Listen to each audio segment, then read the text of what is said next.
Doctors Without Borders first encountered the problem of malnutrition in conflict zones, such as Congo.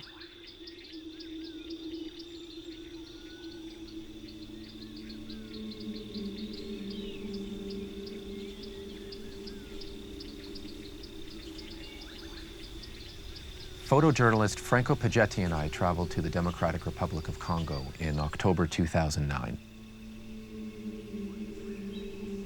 We were in North Kivu province, one of the most beautiful landscapes imaginable.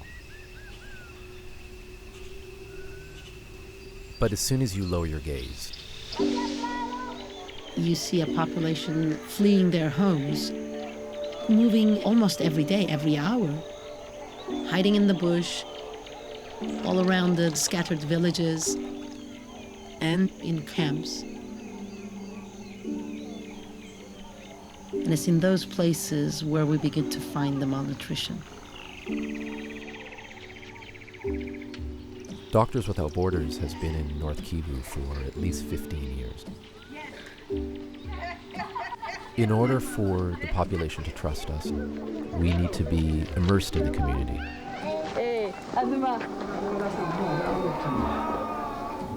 All the children that we see here are severely malnourished with complications. Oh, I'm sorry. We have 35 beds here, and it's always full. Can I say it breaks my heart a little bit? Because all around us we can see that the soil here is incredibly fertile. Plants sprout within a couple of days and grow far faster than I've ever seen before. So it feels a little bit like the malnutrition that shouldn't be if the fighting and the insecurity would just stop.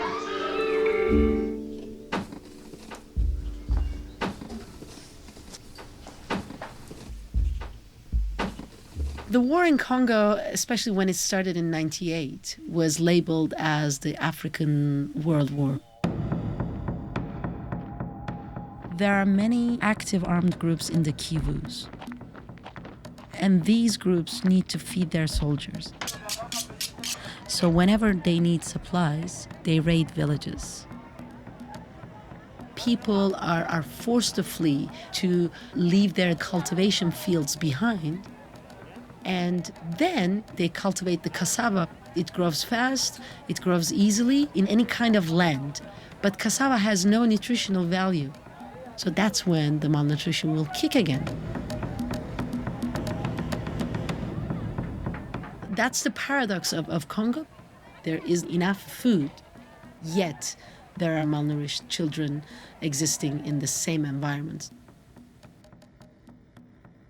This brings us to Bahati, born in a displaced persons camp, whose father was a farmer. He would have been born on a farm.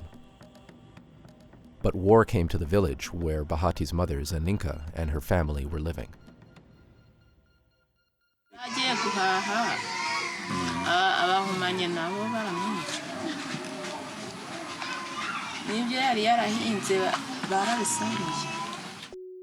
Immediately after, she fled with her young child into the forest. She was 8 months pregnant at the time, and ultimately made her way to a displaced persons camp, where 6 weeks later she had Bahati.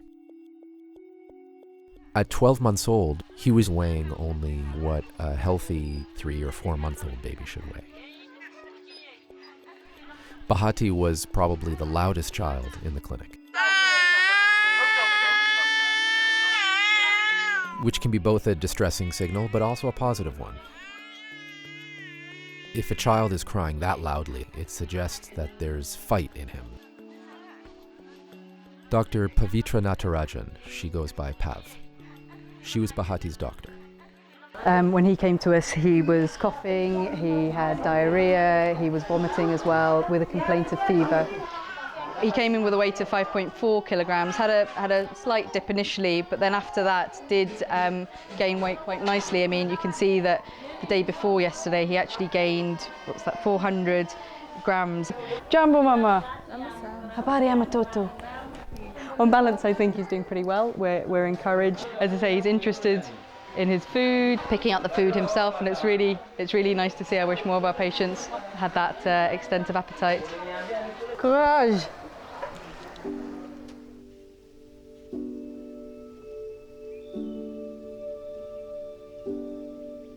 Bahati is not unique. His story is one of thousands.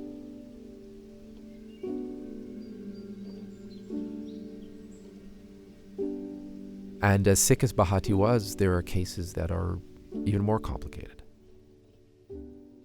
I mean, for every success story, we equally have children like Vicky who just failed to respond despite the treatments that we're giving. You can get a lot of cutaneous lesions. The purple colour is gentian violet that we use to treat it. It always breaks me, that look that they have, that staring disinterest. Even if you sort of try and play with them, there's no interaction, really.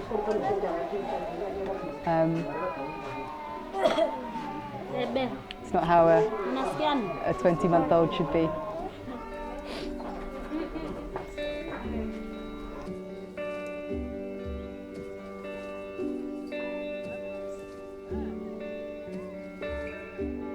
Poverty, lack of access to food and health care, all underpin malnutrition in North Kivu.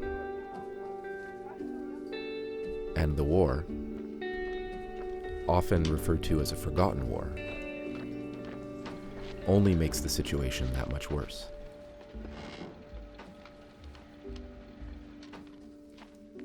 While malnutrition is being treated in some areas, as long as the fighting continues, confronting all its root causes will remain elusive.